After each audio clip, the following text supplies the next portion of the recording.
também a nossa história, seja ela espírita como a história da humanidade. Porque nós entendemos a doutrina espírita ela não como conhecimento isolado do mundo, conhecimento extra do mundo, mas como conhecimento que é construído aqui no mundo, nas relações entre nós, seres humanos encarnados, e os humanos desencarnados.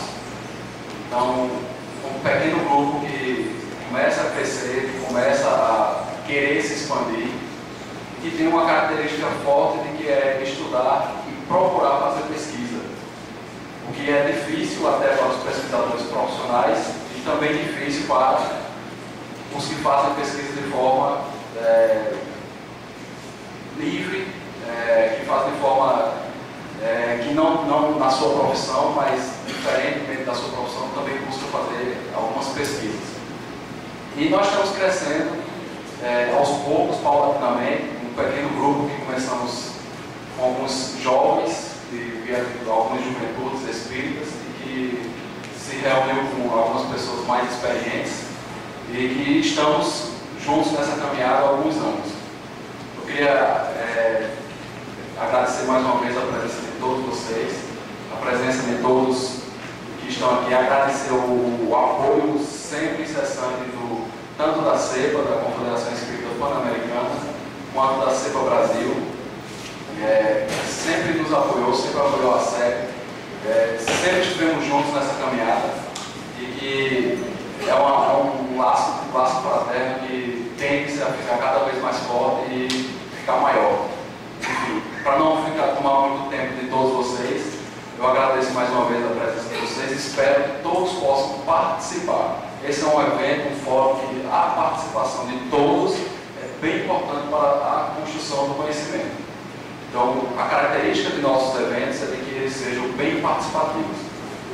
Tem sempre as explanações das pessoas que vão vir para a mesa, para o público, mas o importante é a participação de todos, porque ideias fechadas, acabadas, nós não temos. Temos alguns conceitos que podem ser construídos e reconstruídos. E estamos aqui, como diz o próprio tema do evento, a construção da identidade espírita, de Kardec aos dias atuais. Então, sejam todos bem-vindos e muito obrigado.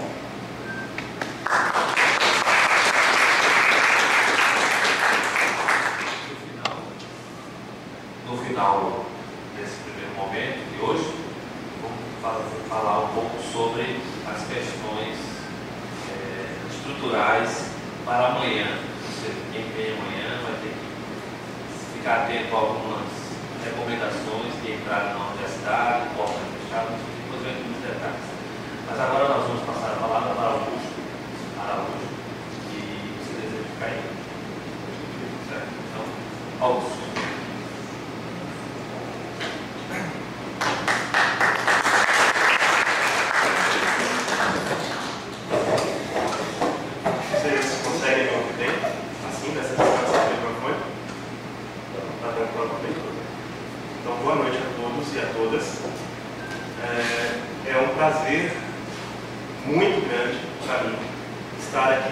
Fazendo essa conferência de abertura desse fórum do Livre Pensar Espírita.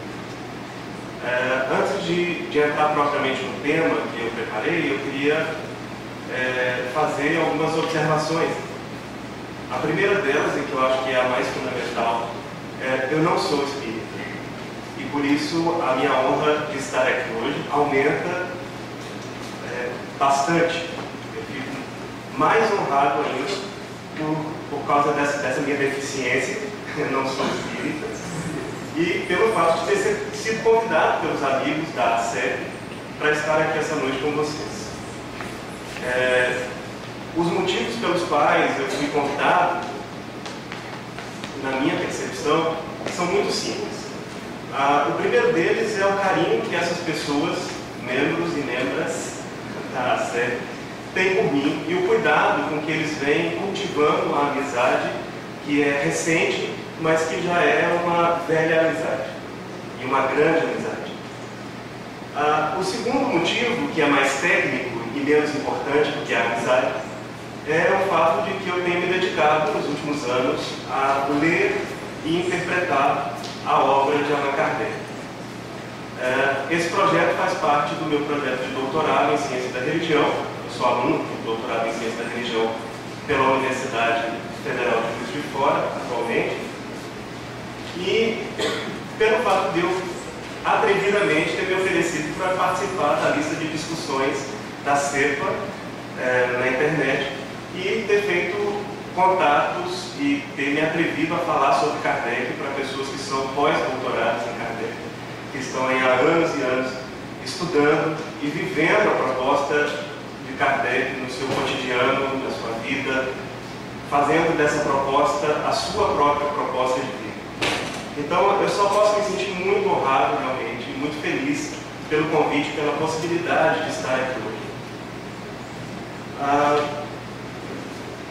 Um outro motivo ainda importante é que esse fórum se autodenomina Fórum do Livre Pensar Espírita, o que para mim é uma vantagem, já que é um fórum de livre pensar, eu me sinto um pouco mais confortável na minha condição deficitária de não espírita diante de vocês, para poder compartilhar alguns pensamentos que eu venho desenvolvendo ao longo da minha pesquisa. Em latim, a língua da antiga Roma, a palavra fórum designa um lugar aberto onde as ideias são debatidas, onde a voz de todas as pessoas pode ser ouvida, onde se dão os encontros e também alguns desencontros. É o equivalente latino para a palavra ágora, no grego, que designa um espaço aberto aonde nasceu a praça central da cidade, aonde nasceu a filosofia. Então, o fórum possui essa característica de espaço aberto e um fórum do livre pensar ainda mais. Porque se vocês se recordarem bem, tanto na Roma Antiga quanto na Grécia Antiga, as pessoas que podiam se pronunciar no fórum ou na ágora eram cidadãos legitimamente constituídos. Então, para me promover a qualidade de cidadão, vou me apropriar de uma qualificação que um amigo comum nosso, Eugênio Lara, de Santos, me atribuiu numa das nossas discussões na lista da CEPA. Ele disse que eu sou o não espírita mais espírita que ele conhece. Então, me aproprio disso com muito prazer, com muita audácia, para poder me colocar entre vocês na condição de cidadão espírita, pelo menos honorário. Então é isso. A minha proposta é uma proposta de reler a obra de Kardec, não tentando encontrar exatamente o que Kardec, qual era a intenção dele ao escrever, a intenção do que a gente pode tecnicamente chamar de autor empírico, Allan Kardec, o cidadão francês do século XIX. A minha proposta de leitura e de interpretação de Kardec transita mais, num nível um pouco mais profundo do que isso. Na verdade, a minha intenção é tentar perceber qual é a intenção da obra de Kardec, mais do que a intenção de Kardec. E vocês podem me perguntar, mas isso não é a mesma coisa? A obra de Kardec não é o reflexo do pensamento e da intenção, da vontade, do desejo de Kardec? E a minha resposta é não necessariamente. Uma obra, quando publicada, e aqui quando eu estiver me referindo à obra, eu vou estar especificamente me referindo aos livros de Kardec, à Revista Espírita, aos opúsculos de divulgação da doutrina espírita, que eu chamo de corpus kardeciano, que é o conjunto da obra espírita de Allan Kardec. Então, quando alguém publica uma obra, e no nosso caso específico, quando Kardec publica a sua obra, ou suas obras, mais propriamente, essa obra ou essas obras ultrapassam e escapam do controle do seu autor e daquele que propõe as suas teses. É sempre assim, com qualquer autor, com qualquer escritor, com qualquer pensador, que publica as suas teses e o seu pensamento. Ele meio que perde o controle dos significados possíveis daquele pensamento. É nesse sentido que a obra de Kardec é maior do que Kardec, do que o indivíduo, o cidadão francês do século XIX, pedagogo, com forte influência positivista, etc. Todos os qualificativos que nós pudermos nos lembrar agora que caracterizam a individualidade histórica de Allan Kardec. Então, a minha proposta é uma leitura da obra, porque a obra não se esgota do autor e porque a obra vai além da intenção do autor. Mas ela também tem uma intenção própria. Ela tem limites que se impõem a quem pretende interpretá-la, a quem pretende se apropriar dela, a quem pretende compreendê-la. Então, a minha proposta nessa noite para a gente é tentar pensar, dentro do tema que foi proposto, a questão da identidade espírita e a obra de Allan Kardec, tentar pensar o que a obra de Kardec, o que as obras de Kardec podem nos oferecer como pistas para que o movimento espírita, aqui representado pela ACEP e pela CEPA Brasil, para que esse movimento, que é herdeiro do pensamento, do desejo, da vontade e da doutrina de Kardec, possa inventar e reinventar a sua identidade no atual momento histórico. Eu sei que soa pretensioso, mas eu sou atrevido. Então, a minha pretensão, ela não é tanto solucionar o problema da identidade espírita, e não é esse o propósito nem mesmo desse fórum, mas oferecer uma reflexão inicial para que os próximos encontros, ao longo desse fórum, possam perceber novas nuances que vão ser dadas por alguém que não tem um comprometimento ideológico com o espiritismo, mas que tem uma profunda simpatia e um profundo respeito por esse sistema de pensamento. Então, terminando aqui as considerações iniciais, eu sei que tudo tem tempo, né? Eu sou meio descompensado com relação ao tempo. Então, por favor, Matheus, você me avise quando meu tempo estiver se esgotando. Então, nesse primeiro momento, dessa nossa primeira fala, a gente vai pensar um pouco a questão da identidade espírita e a relação desse problema da identidade espírita com a obra de Allan Kardec.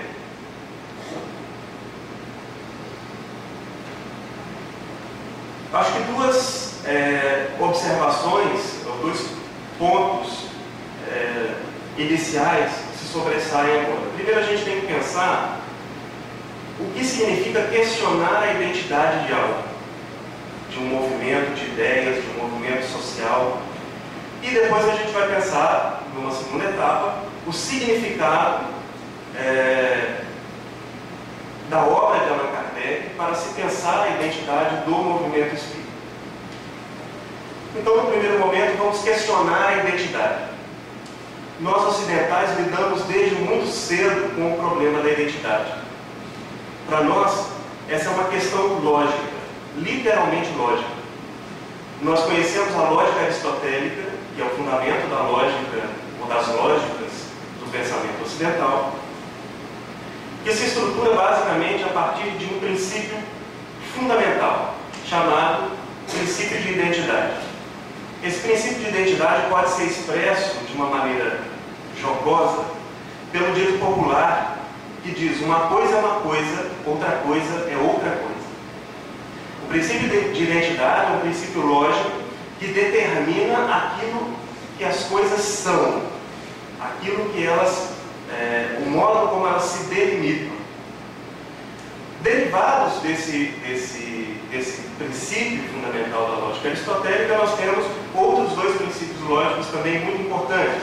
O princípio da não contradição, que diz que uma coisa não pode ser e não ser ao mesmo tempo, e o princípio do terceiro excluído.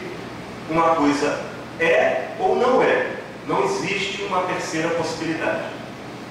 Ou o microfone é preto, ou o microfone é branco. A gente esquece que tem outras cores nesse momento, tá, gente? Ou ele existe, ou ele não existe. Não há uma terceira possibilidade. Com base nesses princípios, o racionalismo grego constituiu-se no modelo, na base do modelo do racionalismo ocidental, do qual nós somos todos herdeiros e continuadores. Umberto Eco, filósofo italiano, diz que, embora esses princípios não garantam o reconhecimento de uma ordem física do mundo, garantem ao menos um contrato social. O racionalismo latino adota os princípios do racionalismo grego, mas os transforma e enriquece num sentido legal e contratual.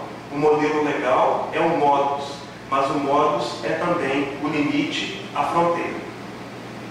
A figura da fronteira para nós hoje vai ser muito importante, porque ela foi apropriada do contexto geográfico, da ciência geográfica, mas ela nos servirá aqui também para a gente pensar a questão da identidade propriamente dita. O limite, a fronteira entre dois países, embora seja uma convenção, um contrato social, no dizer de Humberto Eco, é geradora de um tipo de identidade, a identidade nacional. No contexto romano, esse limite é expresso pelas linhas demarcatórias entre a civilização e os territórios bárbaros. Aqueles nômades que abandonaram o seu próprio território, o seu território original, e que se movimentam em qualquer território como se fosse seu, e também estão sempre prontos a abandonar esse território. Em termos de conhecimento, essa dicotomia entre civilização e barbárie se coloca em termos de racionalidade e irracionalidade. Aquilo que tem identidade é racional.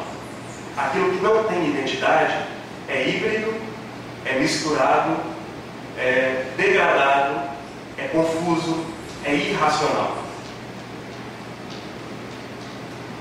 Esse modelo que determina essa distinção entre aquilo que é e aquilo que não é, entre o racional e o irracional, é um modelo que ainda domina quando nós tematizamos a nossa própria identidade. Seja como indivíduos, seja como membros de uma comunidade, de um grupo social específico. Nós sempre buscamos estabelecer limites, traçar fronteiras entre eu e o outro. Mesmo que esse eu seja, sendo esse eu individual ou eu coletivo.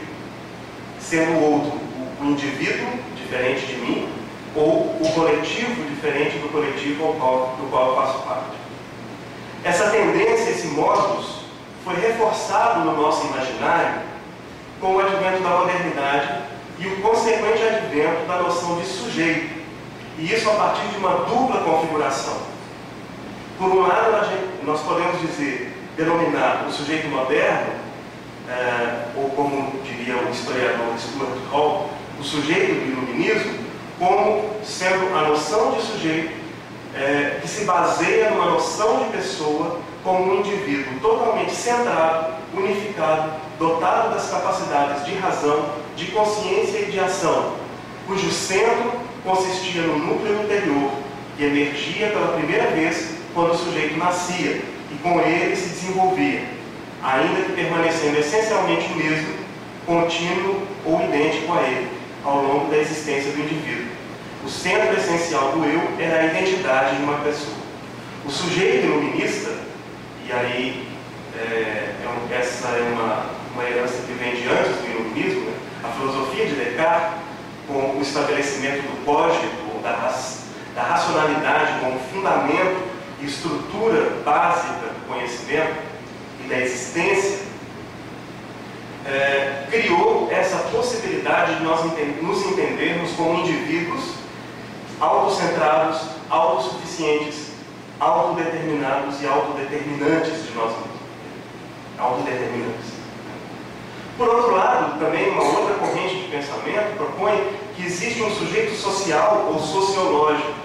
E, ainda segundo Stuart Hall, essa noção de sujeito sociológico refletia a crescente complexidade do mundo. E nessa complexidade, não é que o indivíduo deixasse de existir, ou deixasse de ter a sua importância, mas a sua identidade era configurada a partir da interação entre a sua personalidade e o contexto social no qual ele estava inserido. A partir dessa interação, esse indivíduo se identificaria com um determinado conjunto de práticas culturais e se autodeterminaria a partir desse conjunto de práticas e de concepções culturais. É assim, por exemplo, que se formam as identidades nacionais, a que nós falávamos há pouco tempo. Nós projetamos nós nos projetamos nas identidades culturais e, ao mesmo tempo, internalizamos seus significados e valores e os tornamos parte daquilo que nós mesmos somos. Isso acontece não só na formação da identidade nacional, obviamente, mas na formação de toda identidade de grupo. A nossa pertença à nossa família, por exemplo, à religião, à classe social e a outras instituições, a outros grupos sociais. A questão toda que se coloca a partir de então, a partir de um tempo para cá, do início do século XX para cá, mais especificamente, é que essa dupla concepção de identidade está passando por um momento de crise, de desconstrução, de descentração. Tanto a noção do indivíduo quanto a noção do indivíduo pertencente a um grupo social e a própria noção de identidade dos grupos sociais está passando por um momento de desconstrução e de ressignificação das suas práticas e das suas representações. E aí o Stuart Hall oferece uma noção complementar que seria a noção do sujeito pós-moderno, um sujeito que assume identidades diferentes em diferentes momentos, identidades que não são unificadas ao redor de um eu coerente. Dentro de nós há então pode haver então identidades contraditórias, nos empurrando em diferentes direções, de tal modo que as nossas identificações estão sendo continuamente deslocadas. E o nosso sentido interno de identidade precisa ser a cada vez ressignificado. E não significa que isso esteja acontecendo agora e que antes desse momento, antes do início do século XX, havia uma identidade individual e uma identidade coletiva e que a partir de um determinado momento ela passa a não existir mais.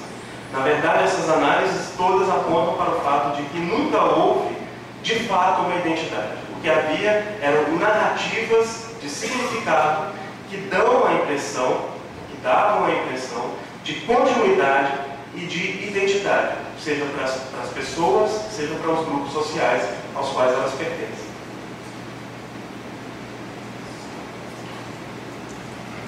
Por que eu estou com essa ladainha toda? Porque se a gente vai pensar, então, a partir de agora, o problema da identidade espírita e a sua relação com a obra de Kardec, nós precisamos compreender que quando a identidade precisa ser questionada, ou reformulando, a identidade só é questionada em dois momentos paradigmáticos. A identidade de um grupo social específico, agora mais especificamente. O primeiro momento paradigmático é no momento do nascimento, da criação desse grupo social. Esse grupo nascente precisa disputar um espaço no campo social e precisa duelar, entre aspas, com outras instâncias em busca de legitimação e espaço no campo social. Então ele precisa definir uma identidade que se complemente ou que contradiga as identidades já existentes. Ele precisa criar, construir o seu local, um local a partir do qual ele possa se definir e se propor como uma alternativa viável. E o segundo momento é o momento em que a identidade desse movimento social entra em crise. E é preciso refundá-la, é preciso recriá-la, reinventá-la. E aí vocês podem então me perguntar: por que um fórum para debater a questão da identidade espírita? E aí eu vou dar a minha resposta. Essa não é a resposta oficial da ACEB, é a minha resposta.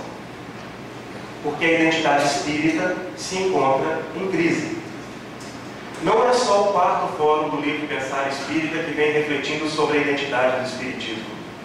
Quem acompanha como observador, e como eu tenho feito o movimento espírita, não só o movimento espírita representado pela CEPA, ou pela CEP, mas o movimento espírita representado pelas federativas estaduais, Federação Espírita Brasileira, etc., percebe que há um renascimento do interesse pelo debate da identidade do espiritismo.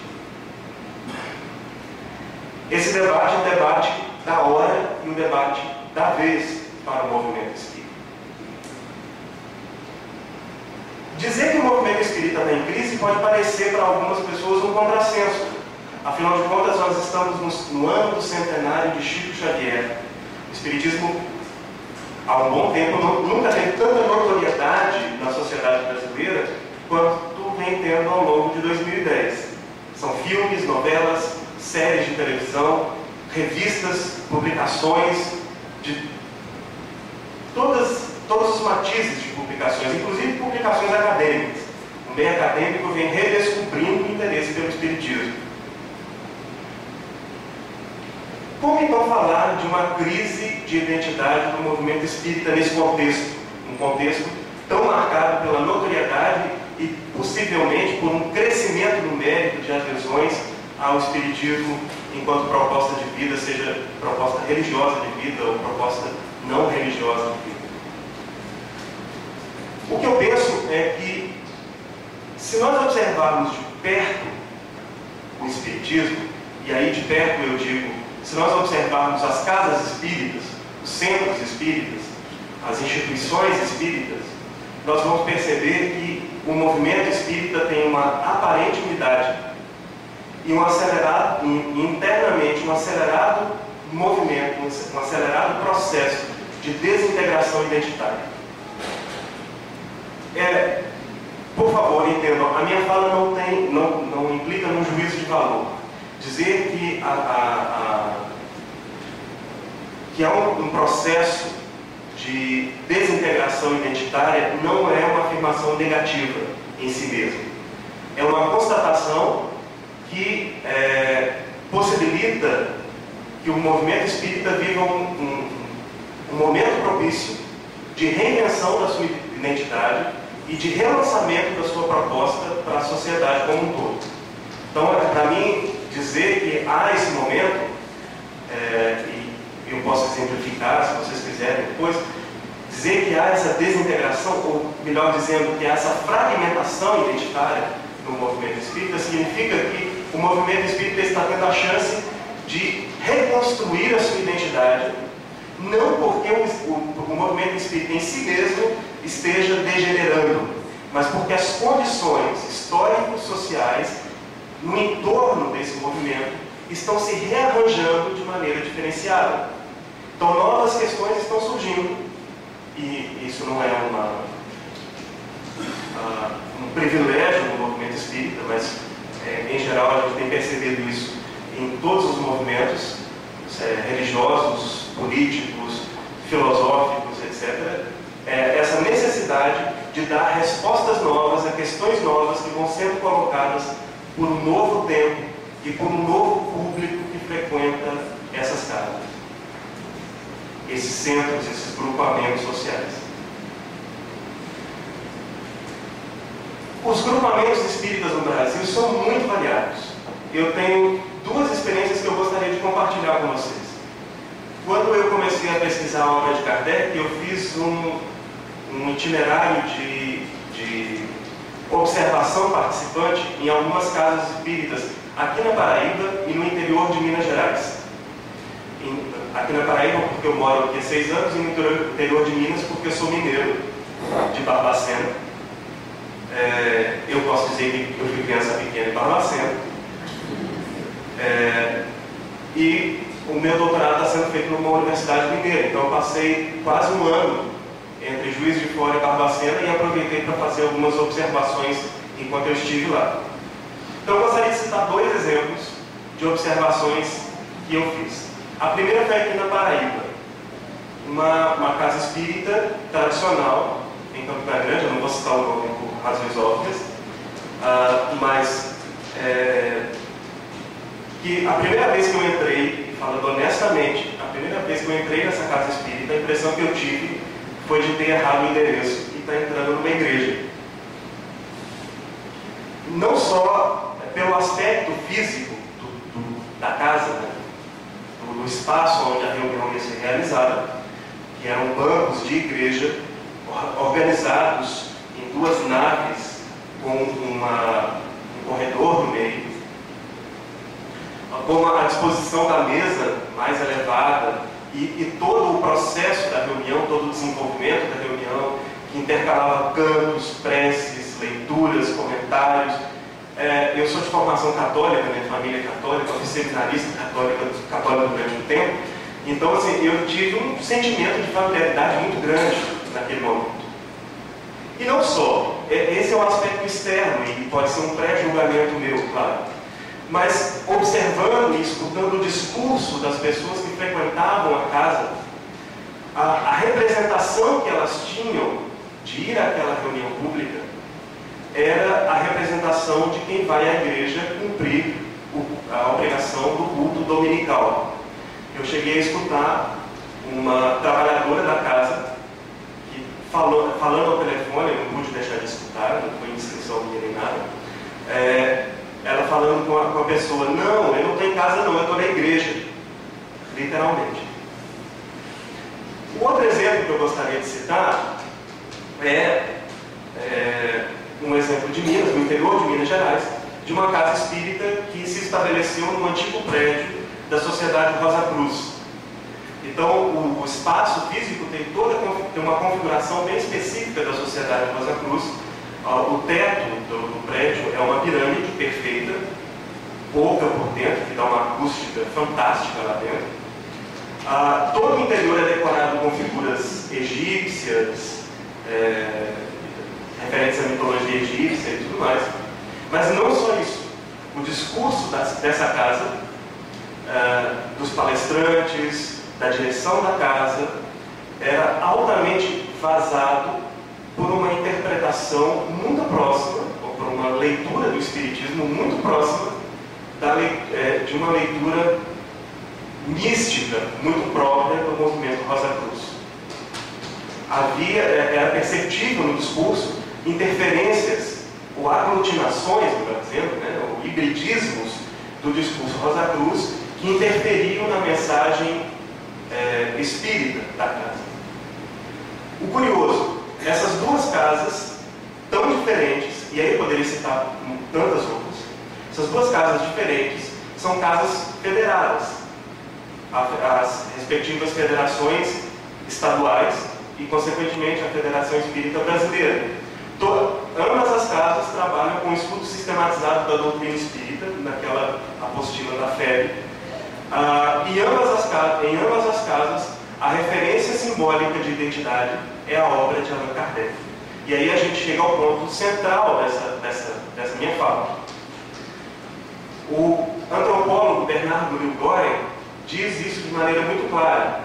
A obra de Kardec se transformou no espiritismo brasileiro o polo simbólico de identidade do movimento espírita, a despeito dos diversos modos de ser espírita dentro do movimento espírita brasileiro. Então, todo grupamento declaradamente espírita assume as suas raízes na obra kardeciana e assume a sua dinâmica de construção identitária a partir da referência à obra de Allan Kardec. Isso é muito curioso para mim e é extremamente fecundo do ponto de vista analítico. Por quê? Isso justifica, em parte, o que eu dizia no começo. Uma obra, ela ultrapassa a intenção do seu autor. E uma obra em torno da qual se articula um movimento social com as conotações que o movimento espírita tem, sejam elas filosóficas ou religiosas, essa obra se torna uma fonte inesgotável de significados e de formulações que permitem uma gama variada de identificações. Um exemplo que eu cito sempre, que eu não conheci pessoalmente, mas que eu conheço pela leitura e pelo contato através da Rádio Boa Nova, é um centro espírita em Contagem, fundado pelo médium Robson Pinheiro. Não sei se todos conhecem. O Robson Pinheiro é uma figura extremamente singular dentro do movimento espírita atualmente. Ele é o médium que psicografa, o espírito Ângelo Inácio, e que escreveu a trilogia das sombras, que conta como seria, supostamente, a vida nas regiões mais profundas do umbral e que se localizariam exatamente nos subterrâneos da Terra. Então existe uma trilogia que ele escreveu e que, lendo essa trilogia, a gente percebe que há influências variadas de variados movimentos religiosos. Para a gente compreender mais ou menos como funciona a representação imaginária dentro dessa obra, a gente precisa conhecer um pouco a história do Robson Pinheiro. Robson Pinheiro foi estudante para pastor evangélico, pentecostal. E segundo o relato dele, ele, no momento em que ia ser ordenado pastor, ele viu no fundo da sala o seu espírito guia. E ele teria surtado no momento e começou a gritar que estava vendo o diabo. E que o diabo estava falando para ele ler a obra de Allan Kardec. E aí os pastores começam, isso é o relato dele, viu, gente? Os pastores tentaram exorcizá-lo, não sei o quê, e o espírito continuou aparecendo para ele depois desse episódio. Ele foi para casa, não foi ordenado pastor, foi para casa, o espírito continuou instruindo e falando, insistindo com ele que ele devia ler Allan Kardec. Aí ele leu Allan Kardec e se converteu ao espiritismo. Mas a obra do Robson Pinheiro é profundamente embasada no imaginário evangélico pentecostal, nas representações, principalmente nas representações do mal correntes dentro do movimento evangélico pentecostal brasileiro. Além disso, ele também teve influência de setores da Umbanda. Então, certa vez, ouvindo uma entrevista dele na Rádio Boa Nova, ele falou o seguinte, perguntaram para ele: mas você, afinal de contas, você é espírita, você é umbandista, o que você é? E ele falou: não, eu sou espírita, eu sigo Allan Kardec. A base do meu centro espírita, o centro espírita que eu fundei, é a codificação de Kardec. Mas, e aí vem o mais, uma vez a cada 15 dias nós temos uma sessão de preto velho, e uma vez a cada 15 dias nós temos um culto de louvor nos moldes dos cultos das igrejas evangélicas. Eu estou contando esse caso aqui não para dizer, o Robson Pinheiro não é espírita. Não, ele é espírita, ele reivindica para si essa identidade. Eu acho que legitimamente ele tem todo o direito de fazer, como qualquer outro grupamento tem o direito de fazê-lo. E é interessante, eu estou citando como exemplo, porque é um exemplo público, notório, e estou citando os nomes, né, de que na obra dele, nas obras, nos livros dele, ele coloca citações de Kardec nas notas de rodapé para corroborar, para justificar a sua interpretação, o que também é legítimo, o que também é extremamente produtivo. É só para ilustrar o quão variado o movimento espírita está se tornando, está se transformando, de maneira que fica cada vez mais complicado para alguém chegar e dizer: olha, o espiritismo é 2 pontos, isso, isso, isso. Fora isso, não há espiritismo. Aquela história, fora de Kardec não há espiritismo. Pureza doutrinária, ortodoxia, há muito tempo no Brasil, pelo menos, isso já não funciona mais. Em certo sentido, o Brasil antecipou um movimento que é um movimento de escala mundial, que é um movimento que a gente costuma chamar de pós-modernidade. O Brasil é pós-moderno mesmo antes de ser moderno. Tem um antropólogo da UFMG que diz isso, o Pierre Sanchis. Ele fala: o Brasil foi pós-moderno antes mesmo de entrar na modernidade. Porque tudo aquilo que a pós-modernidade hoje propõe como valor, o sincretismo, o hibridismo, a mescla, a mistura, o Brasil já fazia desde a época da colonização. Então nós somos pós-modernos sem, eu pessoalmente acho, sem nunca termos nos tornado modernos, totalmente, pelo menos. No modo da modernidade europeia, por exemplo. Nós não tivemos uma modernidade no segundo modelo da modernidade europeia. Então, o que esses exemplos mostram, e o que eles têm em comum, é essa reivindicação identitária a partir da obra de Kardec. Nesse sentido, o corpus kardeciano, né, o conjunto da obra espírita de Kardec, se transforma em texto-fonte gerador, gerador da identidade espírita, ou da identidade, das identidades espíritas. E agora a gente já pode falar de identidades espíritas. É isso que eu estou chamando de crise identitária. Embora haja aparentemente unidade administrativa, com os seus diversos escalonamentos de autoridade e de legitimação, etc., internamente, cada centro espírita é um centro espírita diferente. Então é muito improvável e muito impossível, na minha percepção, que pode ser ingênua, se falar hoje de ortodoxia kardeciana. Ou, como dizia Herculano Pires, que a obra de Kardec é a pedra de toque que distingue entre o que é espiritismo e o que não é espiritismo. Eu acho que todo mundo que é espírita concorda com Herculano Pires, só que cada um concorda à sua maneira. Cada um concorda com o seu porém. Porque ensino é negativo, volto a dizer. Na verdade, é mais um sinal de vitalidade do movimento, mas que chama a uma reflexão.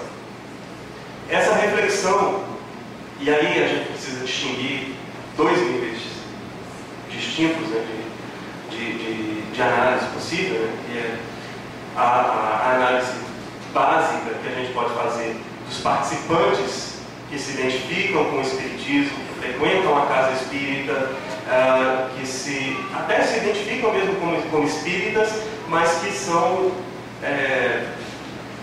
que fazem parte da massa que se identifica com o espiritismo. E aquilo que eu poderia chamar agora, provisoriamente pelo menos, de intelectualidade espírita, que são as pessoas que, ocupando posições de liderança ou não, pensam no espiritismo e pensam as problemáticas inerentes ao movimento espírita e à parte teórica do espiritismo. E eu gostaria de centrar um pouco a minha análise agora mais nessa segunda parte, nessa segunda metade do movimento espírita, nesse segundo segmento, melhor dizer.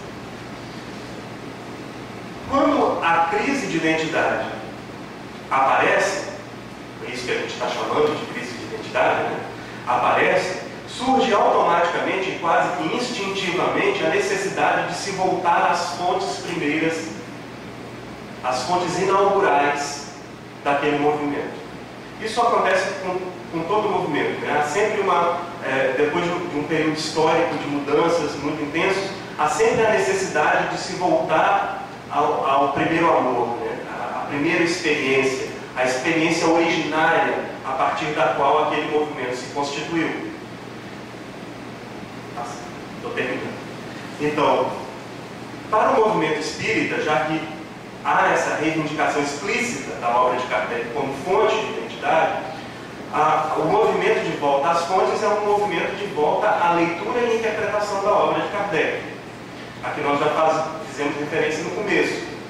Há um aumento significativo de leitura da obra de Kardec, de palestras sobre a obra de Kardec, de livros sendo escritos sobre Kardec, sobre a doutrina de Kardec, ou a obra como um todo. Então, uma nova onda de reinterpretações e releituras se estabelece. E essa nova onda de releituras tem um duplo desafio. O primeiro é preservar o patrimônio das interpretações que já aconteceram, que já passaram, sem, no entanto, renunciar à necessidade de se adequar a essas interpretações, de ampliar os seus significados para um novo contexto que se avizinha, para um novo contexto que aparece. E é nesse sentido que, na minha opinião, a volta aos textos de Kardec se torna essencial para o movimento espírita. Agora, eu preciso fazer um alerta. Voltar às fontes não significa encontrar a resposta para todos os males. Não significa encontrar a resposta pronta. Não se encontra a resposta dada em Kardec.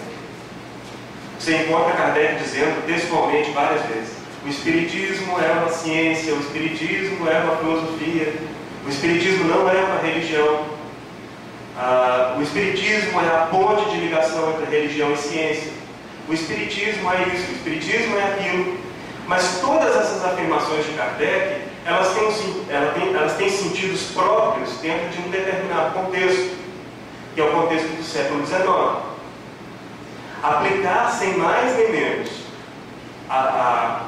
essas afirmativas de Kardec ao contexto do século XXI e querer dizer, olha, definitivamente, segundo Kardec, o Espiritismo é isso, isso e isso, seja o que for esse isso, isso e isso, é uma temeridade.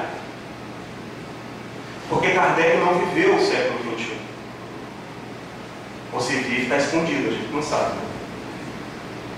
Então, voltar às fontes significa se abrir para a experiência de tentar encontrar nessas fontes não a resposta pronta, mas os indicativos de uma nova possibilidade, os indicativos de uma nova construção identitária, que respeite o patrimônio que veio do passado, obviamente, porque nenhum movimento social vive sem memória, mas ao mesmo tempo não engessando fórmulas para dar respostas prontas e acabadas e ponto final. Qual é a experiência, qual é o desafio então? O desafio é ir de encontro às fontes para entender, para compreender qual foi a experiência originária que motivou Kardec a codificar, ou a criar, ou a escrever a doutrina espírita, como que. E essa experiência em Kardec é muito bem delimitada e não é razoavelmente fácil de se perceber. A gente às vezes confunde um pouco, né, e pensa que a experiência originária de Kardec é a experiência com as mesas girantes. Não é. O encontro de Kardec com as mesas girantes, isso segundo o seu próprio relato autobiográfico nas obras póstumas, a minha primeira iniciação ao Espiritismo, o encontro dele com as mesas girantes, dançantes e falantes é tão somente a resposta que ele buscava ao longo de toda a sua vida. Kardec já tinha mais de 50 anos na época, né? Ele é de 1804, ele encontrou os fenômenos em 1854, tinha 50 anos na época. Durante 50 anos ele procurava uma resposta. E nesse ensaio autobiográfico, a minha primeira iniciação ao Espiritismo, fica claro o que Kardec buscava. A resposta para o controvertido passado e futuro da humanidade. Kardec buscava a solução do problema da história da humanidade. Ele não procurava pouca coisa. Ele procurava uma grande resposta. E ele pensa ter encontrado essa grande resposta no fenômeno das mesas girantes e na doutrina que, segundo ele, decorre desses fenômenos iniciais. Então, o fenômeno, ele revela a solução. Mas qual é, afinal, a grande questão? Ou qual é a grande experiência, ou a experiência originária de Kardec? É uma experiência com o seu tempo, com a sua época histórica. E, melhor dizendo, é uma experiência com a indigência da sua época histórica. O século XIX vive é o início de um grande período de crise para a civilização ocidental. A ciência está se consolidando cada vez mais, a religião está simultaneamente entrando em declínio de credibilidade. No século XIX, religião é sinônimo de obscurantismo, é sinônimo de superstição, é sinônimo de irracionalidade.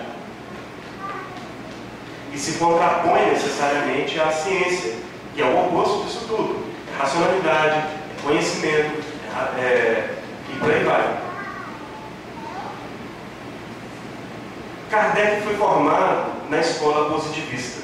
Augusto Comte tem uma frase que é muito interessante no curso de Filosofia Positiva e que eu acho que espelha muito a carência ou a indigência do século XIX, que em certa medida é ainda um pouco a nossa indigência e a experiência que nós mesmos temos. Comte diz que cada época histórica precisa de uma teoria para ligar os fatos. Uma teoria que dê fundamento e coesão ao conhecimento produzido por aquela época específica. Uma teoria que será tanto mais universal, quanto mais exato for o método que ela aplicar na sua busca, na sua elaboração. E assim, então, Comte identifica no passado religioso e filosófico da humanidade uma deficiência no conhecimento, causada pela impossibilidade para o espírito humano, em sua origem, de formar teorias a partir de observações. No passado religioso e filosófico da humanidade, não se podia chegar ao conhecimento exato da realidade das coisas, porque se carecia de um método exato. Esse método é o método positivo. Como eu dizia, Kardec foi formado na escola de Augusto Comte. Ele decididamente entende que o Espiritismo é uma ciência de fundo positivo, fundamentada nos fatos, e, portanto, capaz de oferecer essa grande síntese do conhecimento, esse grande sistema que dê a resposta e que una o conhecimento da sua época. O conhecimento científico, filosófico e religioso da sua época. Inclusive resgatando o conhecimento religioso da sua pecha de obscurantismo, de irracionalidade, etc., quando oferece as provas concretas dos princípios fundamentais do conhecimento religioso: Deus, a imortalidade da alma, as penas e recompensas futuras. Então, para a gente ir se aproximando do final, essa época histórica do século XIX percebe que carece dessa teoria. Essa é a indigência do século XIX, é a angústia do século XIX, o vazio que o século XIX coloca